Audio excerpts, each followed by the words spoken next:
Well, welcome to another edition of No Nonsense with Pamela Wallen. A few weeks back, you may have caught one of our programs with Bill Waiser. He is an historian and a prolific writer who kind of veered off the academic path ever so briefly to write a children's story. I see you laughing, Bill, in the background there. The story was called Gordie's Skate, and it was about Gordie Howe, one of Saskatchewan's most famous sons, and how, as a child of the Depression, he and his sister had to share a pair of skates, and each of them skating on one skate. Anyway, it was a wonderful conversation. Go back and find that on our archives. But of course, inevitably, because he has written 21 books and because he is Saskatchewan's historian, we ended up talking about a lot of things, and he suggested or reminded us that he had a new book coming out right now in September called Cheated, the Laurier Liberals and the Theft of First Nations Reserve Land, which we talked about just for a moment, but it was really interesting. And joining Bill today is his co-author on this, Dr. Jennifer Hansen, henceforth referred to as Jenny, just for the purposes of our discussion, who worked with Bill on this, as you have on earlier projects. Welcome, Jenny. Well, thank you for having me. He was a professor at one time way back, was he? Yes, he was. Was he any good? Did he? When I did my PhD as well, so we've known each other for a long time. And he was okay, was he, as a prof? He was wonderful. I was very fortunate. How about Jenny as a student, Bill? How did that go? Well, I like to remind her every Easter that when she decided to do her doctorate, I was in my office on a Thursday afternoon, the start of the Easter long weekend, and I was the only one in the department. And I heard these footsteps coming down the hall, and it was Jenny. And she came to see me about doing a PhD thesis. Yeah. But she found me, and we ended that. And it was a wonderful working relationship. I like to say, great? Of the 10 of them, she's the smarter, prettier, younger one. Okay, well, I think you should take more that extroverted, polished one. So just take the compliment. It's good. Okay, so Bill, last time we ended up just having the conversation a little bit about reconciliation and where we are, because in your many books, you deal with, of course, the history of the Indigenous people on this land and how that merged with, everybody else who came, and the good periods and the bad periods. So you ended up, and when you told me the title, I was surprised. So it was John A. Macdonald that kind of said, okay, here's reserve land to the Indigenous people, now go there. And then the Laurier Liberals were elected, and they said, you have too much land, we're going to take some back. You've summed that up nicely, Pamela. The Conservatives for 25 years wanted to get First Nations settled on the reserves and stop them from wandering and pursuing a traditional lifestyle. But you're quite right. The Laurier Liberals tried to take away those reserves during those 15 years of Liberals in office. And Jenny and I came at this because we both had done specific claims work for various bands. And so we had that common experience. This is called, and then we'll get back to the thread there, but the phrase you used, and Jenny, you can explain, reserve surrenders. Yes. Well, under the Indian Act, actually, Bill will probably explain it better. Okay. Oh, no. Under the Indian Act, reserves were awarded, but there was a process from the outset that was put in place so that reserves could also be relinquished if the majority of the male members of the band agreed at a meeting. But then there was some concerns about interpreting how that particular clause worked, and Bill can take it from there. Okay, so Bill, that was supposed to be at the initiation of the It's in the Indian Act. It's in the Indian Act, Pamela. And at the very time they're negotiating reserves, particularly Treaty 6, which touches upon central Saskatchewan and Alberta. Before that, those treaty meetings in August and September of 1876, they passed the Indian Act of April 1876. And that legislation already provide for First Nations giving up the reserves. So there's the irony. At the very time they're trying to get First Nations to enter treaty and take up reserves, there are legal provisions for the surrendering of these reserves.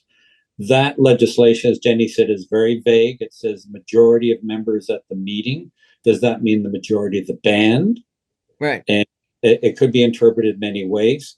But even under the Conservatives, though, it's used only once in 1888. There's only one reserve surrender from 1876 to 1896. That's a 20-year window, one reserve surrender. So why did the so-called surrenders start under the Liberals, the Laurier Liberals? Like, was it really a surrender or was it a grab back? Well, Jenny, what do you think? The word that was used with the first reports that were done on this process in the 1970s is the alienation of land from the First Nations people. And I think that's probably the most appropriate word. There was a mechanism in place, there was an opportunity, and there was a group of people within the Department of Indian Affairs in Ottawa at the time that were willing to exploit that opening. Okay, so this was not at the initiation of the Indigenous people on any level. Nobody was saying, gosh, this land is so lousy, the land you gave us, which it generally was. We'd like to give it all back. It was no. And in fact, far from it. In fact, by the time the Laurier Liberals take office, reserves are meaningful for First Nations people. Okay. They're their home. They're one place where they can follow their traditions, where they're on their own land. They're being kept as separate and apart from the white population, but this is their home. This is where First Nations always went back to. They always went back to their reserve community. And so it meant something to it. It's where they buried their dead. And that's still true today. Yeah, it's their home. Absolutely. But what happens, as Jenny said, is nothing planned. In 1896, when the Liberals come to power, there are 3 unoccupied reserves in Western Canada. And it more or less follows them on the Liberal lap. They take surrenders from these 3 reserves. And people within the government say, wow, that was easy. Jeez. Why can't we pursue this for our own benefit? And meaning for their own benefit that they would get this land back and then sell it to people who were settling or to the railway or whoever. Well, that would almost be more understandable, but in fact, most of the expropriated land went to conglomerates, corporations. That may have had it was split for friends and family of the bureaucrats in Ottawa. Absolutely. Gee, I'm really quick. I picked up on that, don't you think? Well, to put it in simple, it paid to be a Liberal. Yes, exactly. So the other thing you mentioned, I think, Bill, or maybe I read it somewhere, that even though this reserve land was granted and it did come to be seen as people's homes and a way for them to live and practice their traditions, they were not allowed to have machinery. They had to use hand tools. They needed permits. Like, explain. Well, under Hayter Reid, who was the Indian commissioner and then deputy minister of the Indian Affairs, as it was called, he thought that First Nations couldn't simply go right to mechanization. They had to follow the so-called stages of civilization, as he put it. And he thought they would be better off working with hand tools. So a lot of people today would suggest that First Nations were never meant to be farmers. They failed at it. Well, they failed at it because they had one hand tied behind their back. White settlers were able to use the latest mechanization, and yet they had to use hand tools. So that was under the Conservatives. And that was one of the handcuffs. The other handcuffs is that they couldn't leave the reserve to sell their goods. Under the past system, they were restricted from leaving. Well, what do you mean? How would they sell it if they didn't leave the reserve? Well, exactly. So they were just supposed to. The farm instructor that was placed on the reserve and the agent that was in charge of the agent would do this on their behalf. And it was not uncommon for them to be receiving kickbacks or Yeah. being ineffectual at their job, or again, all of the incompetence that could possibly happen. And that carried on as well into the 60s and 70s and perhaps later. Yes. Yeah, but the point, what the reference point here is very important is that by the time the Laurier Liberals take over, it looks like plans for First Nations are failing. They're not going to change. They're not going to advance. They should be kept separate and apart from the white population. And what Ottawa doesn't realize is it's not that First Nations are failing, it's federal policy that is failing them. Yeah. But they take this failure of First Nations and then say, well, they probably have too much land because they aren't able to use it. They're not good farmers. Why are they sitting on all this land? It would be better used by white settlers. So then they started to take it back. Yes. So how many reserve surrenders, and we'll say on what was roughly Saskatchewan, but if you want to do a slightly larger map, like how many of these things happened where land was taken back? I'm deferring to Jennifer here if you want to. Yeah, our book had over 20 of them.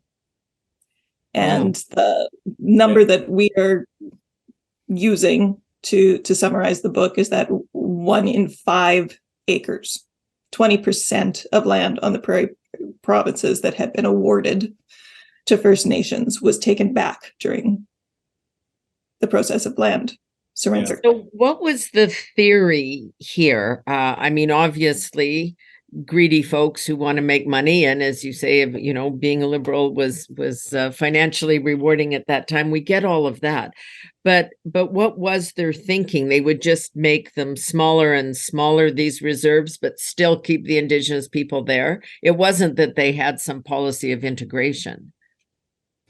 No, they wanted them kept separate and apart, but in some cases they took part of reserves, partial reserve surrenders. So you live near Fishing Lake. Yeah, right on it. It's right there. That's right. So if I'm not mistaken, they take away, and I'm trying 2/3 of the reserve at Fishing Lake is surrendered, and so they're left with 1/3 of the reserve. Some reserves are completely surrendered. If you go down to Moose Mountain in eastern Saskatchewan, the 2 Nakota reserves there, Ocean Man and Pheasant Run, are gone. They took those Nakota and literally dumped them on the White Bear Reserve. If you go up to Battleford, there was the Mooseman and Thunderchild Reserve, which was in the way of the railway. They surrendered both those reserves, and the bands were moved to land to the north, marginal land to the north. So it depended on the band, and it depended on how ambitious Indian Affairs was in terms of what they tried to get. So how would that work if they took all the folks from Reserve X and took them to the next closest reserve, like White Bear or whatever you say, and said, here are some new, I mean, these might have been different tribes or competing tribes. It was, and Moose Mountain is a wonderful example. And in fact, I think Jenny should introduce the 3 characters involved in this. Okay, go. Yes, well, our book it's about the reserve surrenders, but really it's a book about Ottawa.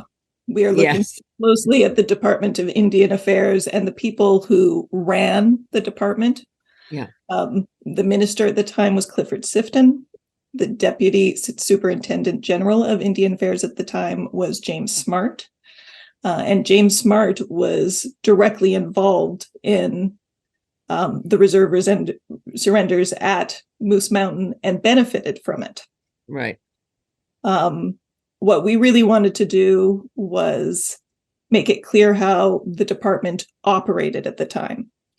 As we were working on various specific claims, when you're doing specific claims, you go through the research, you spend a lot of time reading the paper in front of you and getting to know who these people are. Right. They try to hide themselves. They sign the bureaucrats too, of course. Absolutely. Yeah. They try to, they use just initials, or they refer to themselves as the department, this monolith. Yeah. But in fact, it's just a couple of offices in the Langevin building. Yeah. And these people are characters themselves. James Smart came from Brandon. He was a friend of Clifford Sifton. That's why he was placed in the position that he was in. And, well, he was involved in malfeasance. Yes, there's no other way to put it. There's That's no right. other way to put it. Bill right. can explain a little bit about the two hat system that Well, at the time of why this was an opening for them to take advantage of it. They had a single minister for Indian Affairs and Interior at the time. So Clifford Sifton is Minister of the Interior, which was responsible for settling the land, but also Minister of Indian Affairs. And his deputy had those two hats as well. But Smart came to that position at the very time they took those three surrenders by almost that fell into their lap, and he saw opportunity here. So James Smart, he was Deputy Minister of Indian Affairs, along with Frank Pedley, who worked in immigration, and William White, who looked at the U.S. situation with regard to attracting immigrants in the United States. He was inspector of U.S. immigration agencies, if I believe correctly. Jenny? Yes, that's correct. Yeah, so the three and he worked very closely with Frank Pedley. Yeah. And the three of them concoct this scheme to get the two Nakota bands to surrender their reserve. They feel it would be better for them if they simply joined the White Bear Reserve. And so they put into motion a plan whereby 47,000 acres is surrendered in 1901. And then once that land is surrendered, they put in place a plan to get most of it through private tender. To sell land, Indian land, you had to submit a tender for each quarter section. And this trio used government stationery to put together the tenders, the individual tenders for the land. They know what the land is worth from surveyors. And so it's criminal activity where they're using inside information. And no, I mean, it is absolutely that. And it, I mean, Saskatchewan wasn't even a province at that point, Saskatchewan, Alberta. So they were in charge. That's right. Absolutely. And they end up with 70 square miles of land, which they then flip to American companies through William White's contacts from being the inspector of agencies down there. Right. Yeah. And I just want to get the prices for you, Pamela, give you some sense. That'll be interesting. They bought the land at $1.23 per acre. And at the time, the average price for Western land was $3.36 an acre. So they got it for roughly a third of what it was really worth. Yeah. And they sold it for $2.50 an acre. So they doubled their money. They made the purchasers got a bargain. The purchasers also got a bargain, but the biggest piece of the pie went to the trio who had used Frank Pedley's contacts as a lawyer. His former law partner set up an anonymous corporation that they made the bids through, and then this is like you hear it all, and it's today. We can just cite all the examples, right? Whether it's what we're hearing stateside and all of this stuff, certainly here. Oh my God! So what happened? What? I mean, they convinced. We're not sure how. Well, we know how. We know exactly how they convinced. That was James Smart's ability as the Deputy Superintendent General of Indian Affairs, the DSGIA. He pressured the local agent to obtain that surrender by any means necessary. Okay. So any means necessary. And it's great pressure put on them. Yeah. So the Indigenous folks probably unwillingly agreed, but there would have been some kind of incentive for them to do this. Who knows what? Yeah. And they're promised part of the proceeds, et cetera. But the problem is that some of these speculators bought this land, and when you submitted a tender, you put 5% down, only 5%. And you were expected to pay the remainder off in installments. Many of the speculators over this 15-year period never met their installments, never met them. And that's the other point of cheat, is that everybody thinks that settlers buying this land. No, these are speculators holding on to tens of thousands of acres, failing to make their payments. And the people that really suffer are the First Nations who surrendered their land in expectation that they would get these funds. Jenny and I looked at files that go in the 1920s, 1930s, where they're still trying to get payment 2 decades later. And yet they don't require a default. Like the land is never given up or given back. It's just so this is an interesting point in which it changes the nature of the relationship between the newcomers, the people who are settling Saskatchewan and Alberta, and the native population and the Indigenous population. Because if they think this is all to give it to the white folks, there's going to be hard feelings and confrontation and a change, because for a lot of the time, and you've written in other books, Bill, that there were quite good relationships between those who first came. And you can't really blame the settlers in this story, because they're not the ones that really are benefiting, because if they want this land, they have to pay for it. They're not getting it as homes. It's not homestead land. It's land that's put up for sale. And so the only beneficiaries are these speculators. The liberal speculators. And just for the sake of your listeners, we're talking about liberals and the Wilfrid Laurier government, but the conservatives wanted in on the action. Yes, they just didn't think of it. Well, they did, but they're on the outside because they're not in power. But this still, and I think I might have raised this with you off air or on, I can't remember, but we're busy taking down every street sign and every bit of evidence of John A. Macdonald everywhere in Saskatoon and Ottawa and you name it.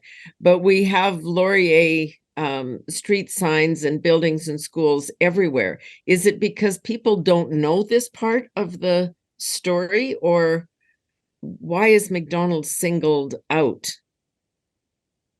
Who wants to tackle that, Bill? Well, I'll tackle it first, and I'm sure Jenny's got some opinions. But I don't think it's that well known. For example, there have been a couple of settlements. The Siksika and Southern Alberta recently settled for several hundreds of thousands of dollars because of a surrender. The promise behind that surrender was promises were broken. And we only get a sense of these surrenders when they make the news, when there's a settlement. And there's one here, one there. But as we are in Cheated, this was a concerted effort by the Laurier government to take this land away from First Nations. So a lot of people today are focused on residential schools. What Jenny and I are arguing that, well, there's another aspect to Indigenous, non-Indigenous relations. It's reserve surrenders during the Laurier era. And as for pulling down statues of Laurier to keep up with Macdonald, personally, I don't think that's the answer. I think the answer is... I don't either. I don't think any statue should come down. But I'm thinking that the answer or the solution or the challenge is dealing with these surrenders and reckoning with them. Right. And that's what's happening now. Yeah. And this, in a way, is easier... not easier, but there's a clear cut. If you took our land that you gave us and you took it back and sold us, you owe us X, which is different than the residential school, which is more about settlements you see in court for pain and suffering, which is a different concept. Yeah. But this land was obtained fraudulently. That's why we chose the title Cheated. Yeah, no, it truly is. So on these surrenders that happened, and now the cases that you and Bill worked on, Jenny, and the settlements that come on, these one-off pieces, is it resolving that? Is the money then being put to good end? How do you assess this process now? Well, I don't assess the process as a historian. My piece of reconciliation look back, is to explain how we got here in the first place. My own opinion as a citizen is that these were problems that were created by the use and misuse of legal mechanisms, and they should be solved in the same way. That's only logical. And all we can do is really support the process. Yeah, and along those lines, Pamela, what's important here is that 1876 Indian Act had surrender provisions. It's mandated by Parliament. There were regulations that had to be followed. There had to be a recorded vote. In many instances, there's not a record of what the vote was. Right.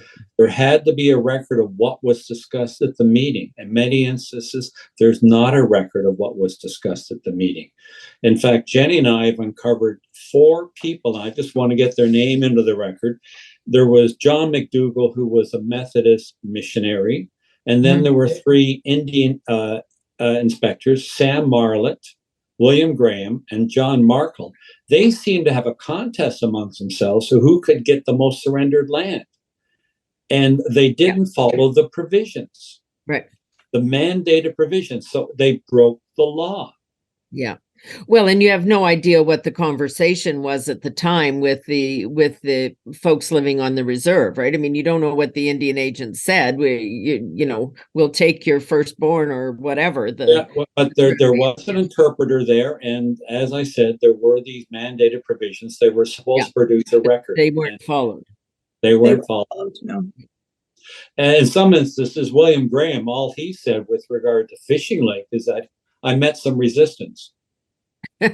Yes, I bet. Short sentence, right? And that because he met some resistance, he decided, well, let's have a second vote. Yeah. Yes. And got his way the second time.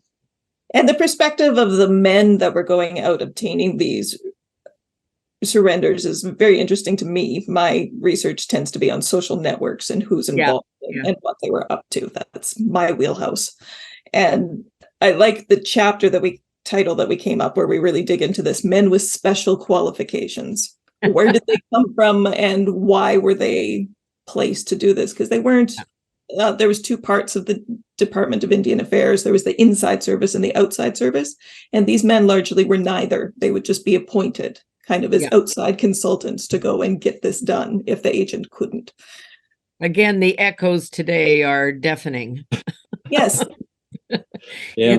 I completely agree with you. Yeah. It's unbelievable. So the other questions that came up around this, I mean, that we're still obviously dealing with today would be mineral rights, because if that land, I mean, there's 2 views on this. So there are mineral rights and how far down are they? And was the reserve land just the surface land, or did it go down? And was that even discussed at the time? I don't think it was known at the time. Yeah, because nobody knew that was there. So there'd be no provision. Not to the prairie provinces. It happened in British Columbia more, where there was already prospecting happening. What tended to happen there is that prospectors weren't permitted to just roam on the reserve lands or the First Nations lands if there was no reserve. It was nebulous there for longer, but they could get a license to go and prospect, and if they found something, they could tell the appropriate people at the Department of Indian Affairs, and then they would go and pursue a surrender or some other permission so that they could do mining on the lands. And that happened certainly in the 1940s, and it could have gone back to the 1920s even. Yes, everybody should be thankful we didn't know what was under the ground at that point, or it would have been worse. Yes, here it was more about the farming and the homesteading. Yeah, part of it, and just making money off the sale to.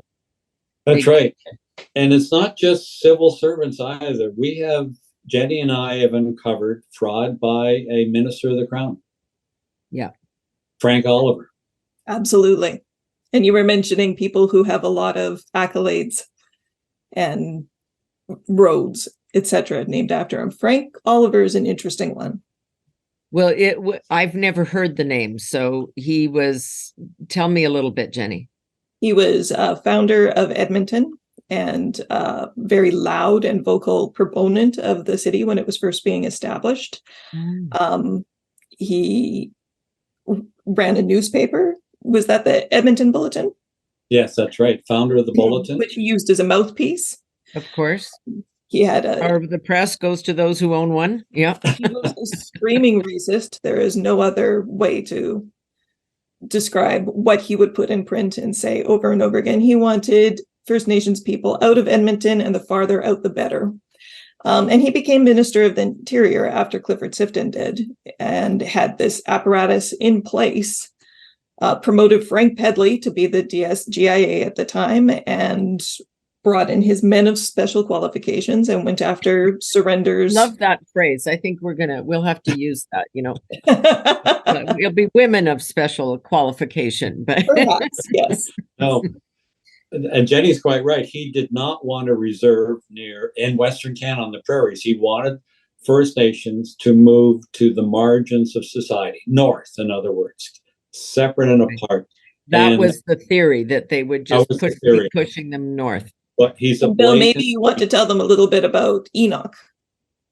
Oh, well, the settlers on Stony Plain, which is a community to the west of Edmonton, right, complained that they had to go around the reserve, the Enoch Reserve, to get to Edmonton. And first of all, they wanted to get rid of the reserve, and when that couldn't happen, they agreed to build a road through the reserve to make more direct access to Edmonton. And the road cut the reserve in two. And when the reserve was cut in two, they said, well, the northern tier of this reserve has been cut off from the southern tier. Why don't we just get a surrender for that? So they went about it that way. Wow. But in Oliver's case, Oliver didn't want any reserves, as Jenny said, around Edmonton. There was the Michael Reserve. That came up for sale shortly after Oliver became the Interior Minister. Magically, it came up for sale. Yeah. But two of the buyers, there were about 8,000 acres. I just want to get the stats. 8,000 acres were up for sale, and two men bought 3,000 acres each. One was an Ontario lawyer from Midland, Ontario. Mm-hmm. You've got a lot of Ontario professionals buying Western land. It's the great barbecue, the great bonanza. Another was by the name of Christian Farney. He bought 3,000 acres. He's from Manitoba. But Farney couldn't meet his payment schedule. His payments, right. Or didn't want to. Well, I don't know whether he wanted to or not, but he was in financial trouble with the department. Okay. So then what happens when they didn't make it? Did this scheming team that had dreamed this all up, did they just jump in and have their brother-in-law buy a chunk, or what? Well, Jenny can take over from there about Farney. Okay. Well, Farney, I think it's easier to go back to Mr. James A. Smart. Smart left the government when Clifford Sifton also left. They left within 8 weeks of each other in 1905, early 1905. And he left an opening for Frank Pedley to come in. And Pedley, of course, was involved in setting all of these surrenders up, and he would send reminder letters. So Frank Oliver was putting the push on to bring more and more surrendered land up for sale. Pedley was the administrator doing the paperwork. Hmm. Sorry, Bill, can you take it from there for a moment? But as Farney couldn't meet his payments, what's very curious about this is that they were going to cancel the Farney sale. Okay. And then he got thrown a lifeline. There was a banker in Edmonton that was willing to reimburse Farney what he had paid for this land and take over his claim to this land. And he did. Yeah, how generous. That banker was Frank Oliver's son-in-law. Jameson. There we go. Yes, son-in-law, yes. That's right. And then Frank Oliver's son-in-law quietly transferred the land to Frank Oliver. And this particular case did get some publicity and was known to the Conservatives, so it became involved in the Ferguson Commission. The Ferguson Commission was the only attempt to redress the wrongs of what happened with the Laurier Liberal land surrenders. And what happened? Did anybody go to jail? Did anybody get any land back? No, they did not. Yeah. The Ferguson Commission was run by Thomas Roberts Ferguson, KC, who was a friend of Robert Rogers, who was big in the Manitoba government at the time. And he was brought in because he was a party bulldog and he had an axe to grind. So his approach was to find as much dirt as he possibly could on the people that were rumored to be involved in them. And he was not a nice man. Thomas Roberts Ferguson. He did put his report together by 1913, but it wasn't used until 1915, and it was released at a time when Parliament needed to be prorogued. Bill can take that from. Yeah, so it comes up in April 1915, Pamela, and the last election was 1911, and so they're at the natural life of Parliament, 4 years. Robert Borden wants to go to the polls and secure re-election, the Conservative Prime Minister. So they bring down the Ferguson report, and it's debated. It's a lengthy debate in the House of Commons, and the Liberals are made look terrible. Frank Oliver and others. It's a devastating attack on the Laurier Liberals, and Laurier still opposition leader at the time. And they want to use that devastating attack as the springboard into the election. That was April the 15th. And if you know your Great War history, 7 days later, you have the Second Battle of Ypres, when Canadian soldiers are bloodied. It's the first battle in which Canadians participate. It's deadly, 2,000 dead, hundreds of casualties. The war has turned into a bloody, prolonged stalemate. And Borden dithers. He doesn't want to call an election at such a time. And because of what's happening overseas, the Ferguson report more or less gets forgotten about. Yes. So there's all of these very big events happening in the background. But amidst all of that, we have Christopher Farney and his inability to make payments aired in the House of Commons in April of 1915. Yeah. And it comes out in the House what Oliver did. And he's unapologetic, and nothing happens. I mean, nothing in the happened. end, nothing happened. This is now strategy, how people make sure there's something else on the front page when there's trouble on the home front, right? So it's but as you know from your own experience in the Senate, you've got this damning evidence. So we can't use it in April 1915. We might be able to use it in a few months, or if not a year. But the war drags on. And the Borden Conservatives need to form a union government. And to form a union government, they need Liberal support. So they quietly bury the Ferguson report. And they really bury it. The Parliament fire happens in 1916, and it is claimed that all copies were lost. And we know it didn't happen. Bit of convenient history. It was convenient because we found a file directly from Justice in 2017 that hadn't been given to the archives yet, and they were talking about what to do with this report after the fire had already happened. But T.R. Ferguson, who, as I mentioned, was a bit of a complicated person, had kept all of the paperwork, all of the they would have copies statements and everything else in a safe at his law office, and he never transferred the material over. So what we were really hoping to find when we began the search for the Ferguson report and set out to write this book was that we would be able to find some of this material that went into the commission and kind of a smoking gun for what had happened, but that didn't come up. So if anything came from all of the publicity of this book, my great hope would be someone pulls it out of the attic and goes, "Hey, I have a copy." We found this. Well, now we're renovating the Parliament buildings. I'm sure we'll lose some boxes. I don't think.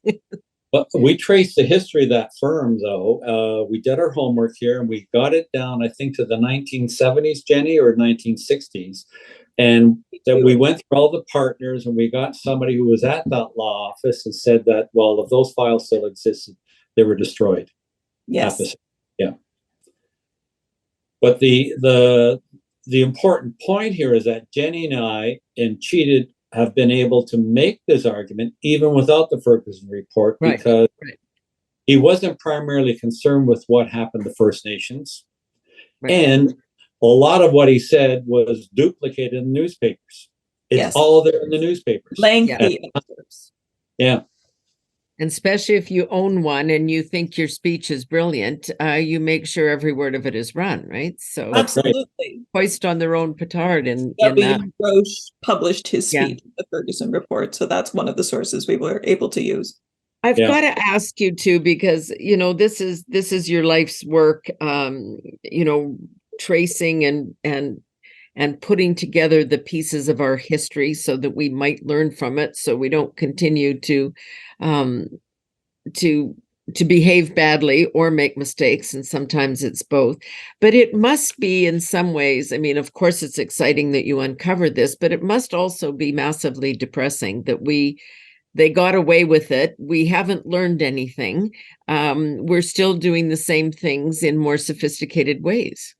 I'm so glad you brought up that question, because that's how I would talk about writing this book. This was our pandemic project, right? Okay.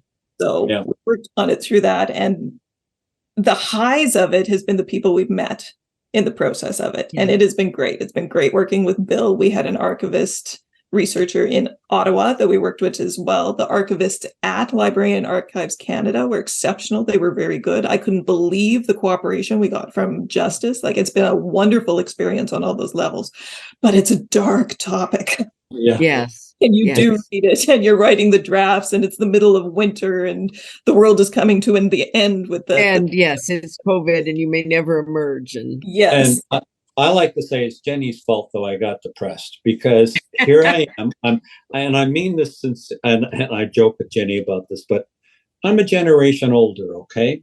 Yeah. And I had a certain understanding of the Laurier years. Laurier is credited with settling Western Canada, okay? Bringing in tens of thousands of homesteaders, completing the last great task of Confederation. And Jenny kept beating me over the head saying, Bill, there's another story here. Another story here. And these were men on the make. Liberal men on the make. Yeah. This is a story about scandal and gossip. It absolutely is. Yeah, but that's really interesting, because that is the broad sweep of history. This is they built the railway, they settled Western Canada, they gave us the country we have today, blah, blah, blah. Thank you, Jenny, for looking behind the curtain. Well, that's kind of what I do. And I think it was the right approach in the end, because we've had a really good experience with the publisher we're working with. Yeah. They've been wonderful all the way through.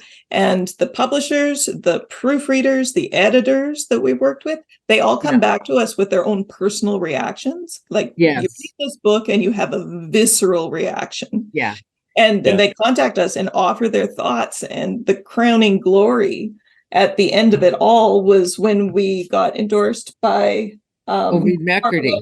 Yes. And I had a phone call with him, and he was very complimentary and supportive of the book. And he's really congratulated us on taking that approach to put the lens on Ottawa and not attempt to appropriate the voice of First Nations. We were very careful not to do that. And he was a very smart leader in his time as head of the AFN. He said things out loud that other very kind. And when I saw that endorsement, I thought that's very interesting that he has chosen to say that. And, one other question. It's ECW Press. Yes. Show the publishers. That's how trained I am. ECW Press. All right. So this book is just coming out now, right? So you can actually October 3rd. October 3rd. Okay, so soon.